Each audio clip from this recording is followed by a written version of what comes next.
Nah, kemudian kalau wakaf ahli atau wakaf dzurri atau wakaf ailah tadi adalah wakaf yang secara spesifik ya diberikan manfaatnya itu kepada ahli, kepada keluarga, kepada anak cucu, dzurriyah tadi itu ya.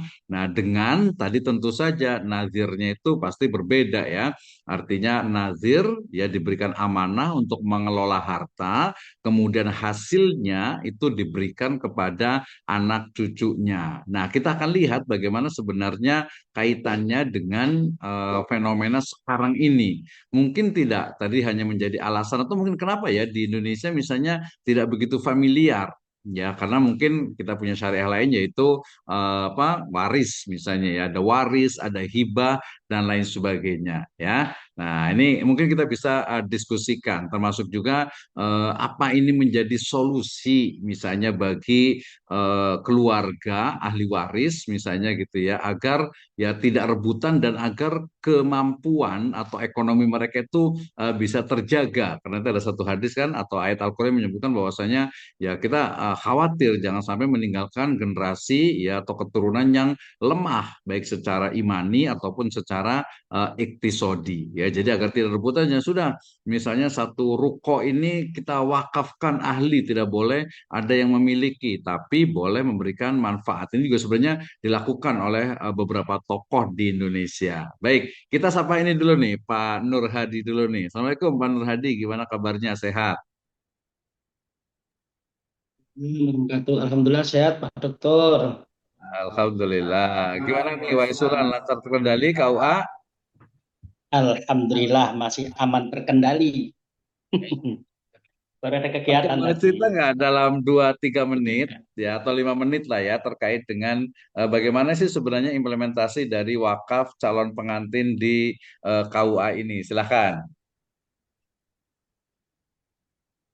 Ya baik, terima kasih. Sebelumnya mohon maaf karena saya telat ini masuknya, jadi nggak mendengarkan dari awal wakaf apa yang dibicarakan di dalam Zoom ini, dalam diskusi ini. Hanya ketika kita berbicara dengan wakaf saat ini sangat luas sekali. Kalau dulu wakaf itu tahunya ya hanya wakaf tanah untuk bangun masjid, untuk makam, untuk Ya, bangunan-bangunan. betul. Tapi sekarang Mhm. sudah meluas. Wakaf itu ada wakaf uang, wakaf tunai calon pengantin, sampai dengan apa ya baru akan diluncurkan juga itu wakaf untuk para pelajar yang nanti larinya ke sekolah-sekolah gitu. Nah, Hmm. saat ini memang untuk wakaf pengantin sudah berjalan sebenarnya, sudah Mhm. berjalan, tapi sampai dengan hari ini memang untuk implementasi pengembangannya itu Mhm. belum terlihat ya, belum terlihat saat ini karena terkait dengan regulasi gitu. Mhm. Kemudian praktiknya kalau saat ini pengantin bisa langsung transfer via QRIS yang disediakan di seluruh KUA. Khususnya di Mhm. Lampung ini sudah awal dulu peluncuran pertama itu di Sumatera Barat, kemudian di Lampung, kemudian di Sumatera Mhm. Barat, kemudian menyusul provinsi-provinsi lain. Nah, sampai dengan hari ini, saya kemarin pernah menulis buku wakaf calon pengantin ya. Eh, Mhm.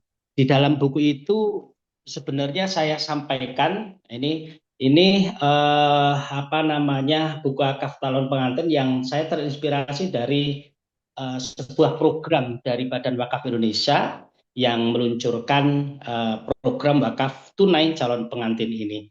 Nah, walaupun dalam prakteknya saya sampaikan tadi ini sudah terrealisasi gitu ya, bahwa calon-calon pengantin itu setiap kali datang ke KUA dalam bimbingan perkawinan kami sampaikan adanya program BWI terkait dengan wakaf tunai calon pengantin. Kemudian mereka sebagian, nah ini tidak dibatasin berapapun nilainya, itu bisa langsung ditransfer melalui QRIS yang itu langsung terhubung ke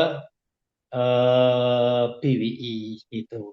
Nah, Betul sekali, pada sekali ini kayaknya informasi yang harus saya dapatkan.